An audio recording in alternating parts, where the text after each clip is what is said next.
I just like the fact that you can burn metal, like stick stuff together with it, and get a job out of it. This is my first time actually welding, but hopefully to have a good career in it. Now I work in the nuclear industry, and we've got tons of welding and specialized at that. And I wanted to know more about it because my job is to design and then give direction to our fabricator.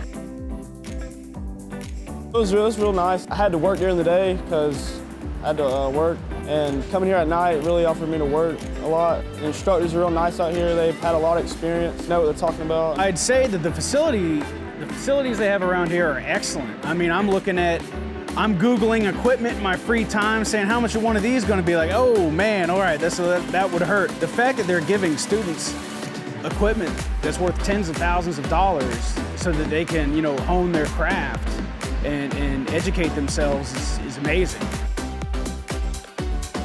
Welders work for NASA. Welders work in the oil field.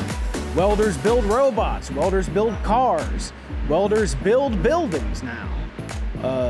There's nothing that you can't fabricate if you're a welder. Starting off, work around here, money together, and then go to the pipeline is a real big option for me. This is what I want to do.